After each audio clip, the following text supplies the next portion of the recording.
Olá, meus amigos, tudo bem com vocês? Eu espero que sim. Sejam todos bem-vindos aqui ao meu canal.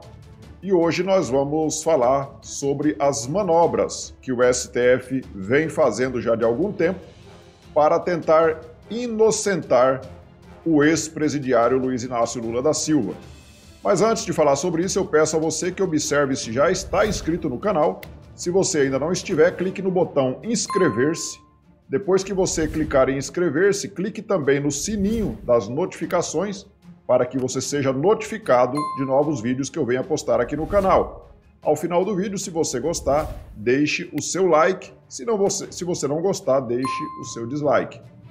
Então vamos falar sobre as manobras que o STF vem fazendo para livrar de vez o ex-presidiário Lula da Silva de uma cadeia. Todos nós sabemos que Lula foi presidente durante 8 anos. Durante o seu governo, nós tivemos ali o mensalão, e mesmo com o mensalão, o corrupto foi reeleito. Ele cumpriu ali os seus 8 anos de mandato, conseguiu eleger para a sucessão a Dilma, né? Todo mundo conhece a Dilma, aquela que gostava de estocar vento. Ele elegeu então a Dilma, que inovou ali o sistema de corrupção, criando o Petrolão. Engraçado que hoje eles defendem tanto a Petrobras, né? Quando o presidente fala em privatizar a Petrobras, meu Deus, os petistas sobem pelas paredes, porque eles gostam demais da Petrobras, lógico. Eles saquearam a empresa durante anos e eles não conseguem mais ficar sem essas empresas estatais para eles roubarem. Mas enfim, o STF então vem, principalmente ali na pessoa do ministro Gilmar Mendes, falando o tempo todo que o Lula merece um julgamento justo. Mas o que é justo para ministros do STF como Gilmar Mendes? Prender um deputado como o Daniel Silveira, por exemplo, é justo, sem nenhum julgamento? Prender um jornalista como Oswaldo Eustáquio, sem nenhum julgamento, é justo? Nós estamos falando de uma pessoa como Oswaldo Eustáquio, que não tem foro privilegiado, que deveria ser julgado em primeira instância. O STF mandou prendê-lo. A Sarah Winter da mesma forma. A Sarah Winter, porque fez uma manifestação em frente ao Supremo Tribunal Federal, soltou fogos ali sobre o prédio do Supremo Tribunal Federal, nem era horário de expediente, foi à noite, e por isso ela também foi presa e até hoje usa a tornozeleira eletrônica. O Lula, como eu disse, que criou o mensalão, que ficou 8 anos saqueando o país, montou uma verdadeira quadrilha formada ali por Zé Dirceu, por Antônio Palocci, Luiz Busquem, por vários outros ministros acusados de corrupção. Ele foi solto pelos ministros do Supremo Tribunal Federal. Ele ficou um pouco mais de ano preso lá em Curitiba, que na verdade é uma prisão de luxo, né? Porque ele ficou em uma sala lá na Polícia Federal, onde ele recebia visitas até da namorada. E o Lula ficou ali esse tempo se vitimizando, dizendo que era um preso político, apesar de todas as roubalheiras que ele praticou.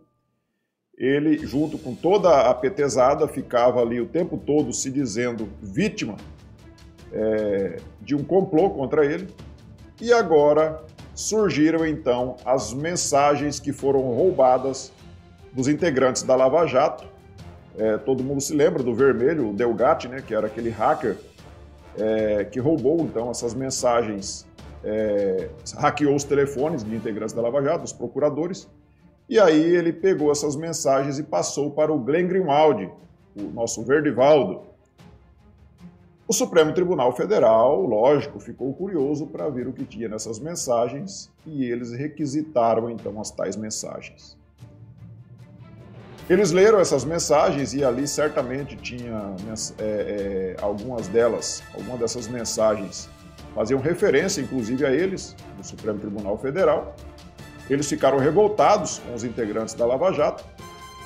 E quando agora a defesa do ex-presidiário Lula da Silva pediu para ter acesso a essas mensagens, prontamente o Ricardo Lewandowski atendeu a defesa do Lula e concedeu a ele o direito de ter acesso a íntegra de todas as mensagens que estavam ali, mesmo sabendo, eles como ministros da Suprema Corte, lógico, eles sabem que são provas ilícitas, essas mensagens roubadas.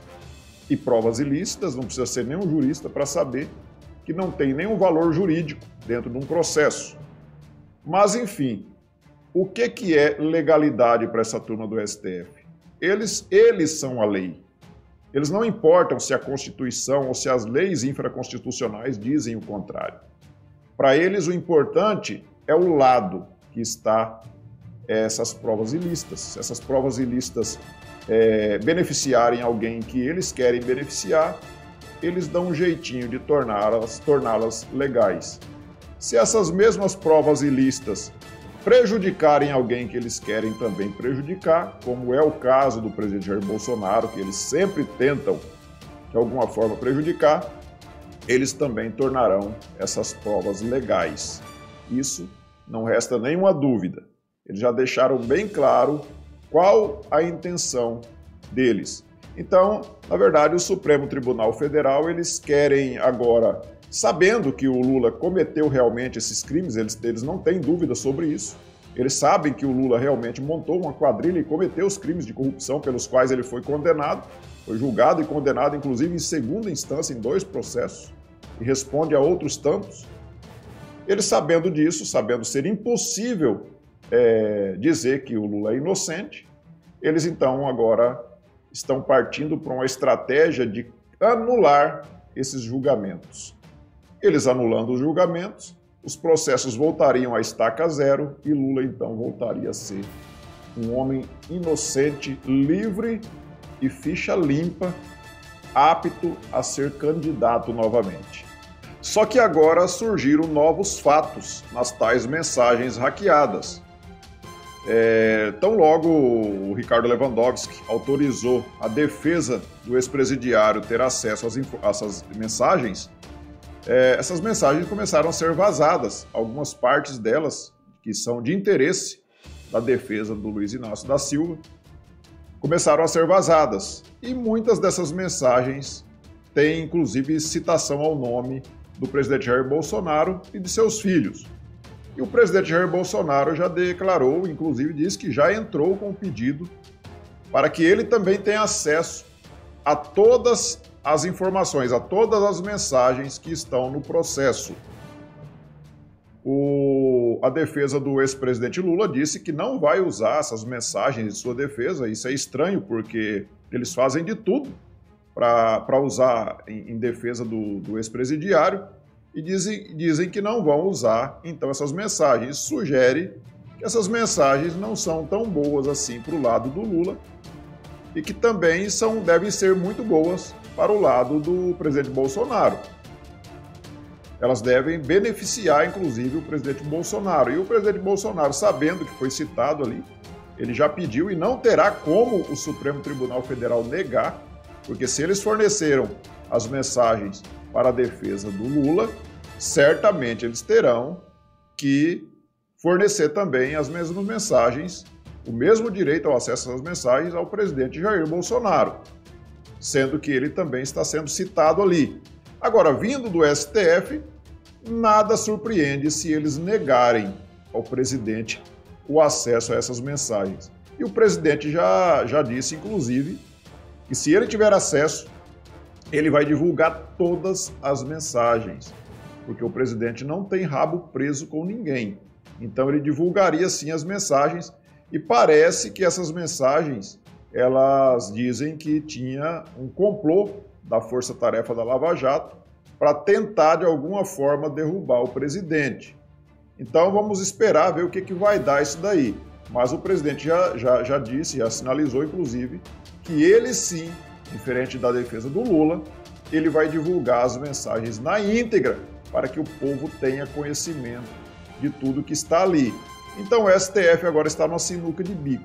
Eles querem ajudar o Lula usando essas provas ilícitas e, por outro lado, eles também agora se veem obrigados a fornecer o acesso a essas mensagens ao presidente Bolsonaro, que diz que vai divulgá-las, e o Supremo Tribunal Federal agora, resta a eles negarem, inclusive. E se eles negarem isso daí, vai pegar muito mal. Apesar que o Supremo Federal não tem ligado muito para o que a população tem pensado sobre eles. Eles fizeram todas essas arbitrariedades que eles têm feito aí, e a opinião pública totalmente contrária a eles. Todo dia nós vemos hashtag nas redes sociais falando mal do STF, e o STF não está, parece, se mostrando muito preocupado com o que a opinião pública tem pensado. Mas voltando a falar do Lula, da anulação dos julgamentos do Lula, só tem dois fatores que fazem com que o Lula se anime a se candidatar à presidência da República. O primeiro deles é se o Congresso Nacional não aprovar o voto auditável, ou seja, a urna eletrônica com o voto impresso que vai ficar ali numa urna física para uma auditoria, possível auditoria daqueles votos físicos. Esse é um dos fatores que fazem com que Lula se anime a ser candidato, porque se nós tivermos o voto auditável, nós não teremos nenhuma chance de fraude nas eleições, e aí então fica um pouco difícil para o Luiz Inácio competir com o presidente Jair Bolsonaro. O outro fator é que se surgisse então um escândalo de corrupção comprovado, eu acho um tanto difícil, porque nós já temos mais de 2 anos que o presidente está no governo, e a imprensa toda fiscalizando o tempo todo ali, fazendo pente fino no governo, puxando ali um escândalo do presidente ter comprado um leite moça, de ter pulado na água para nadar com seus apoiadores, ter saído na rua sem máscara. Esses são os escândalos que a imprensa tem encontrado no governo Bolsonaro. E eu acho um tanto difícil sair aí, até o ano que vem, algum escândalo de corrupção que faça com que a população se volte contra o presidente. Então fica bem difícil a situação de Luiz Inácio. Eu acho que ele torce até para que ele fique inelegível, porque aí ele ficaria se vitimizando, dizendo que era uma perseguição contra ele. Porque se ele estiver na condição de elegibilidade, ele ficará numa situação difícil, porque ele sabe que vai perder, ele é corrupto, mas não é bobo, ele sabe que vai perder as eleições, e ele então vai ter que arrumar uma outra desculpa para não ser candidato, talvez dizendo que já está velho e cansado. Mas não sei o que ele vai dizer, só sei que ele não será candidato à presidência da República, a não ser que tiver um desses dois fatores que anime ele a vir a ser candidato.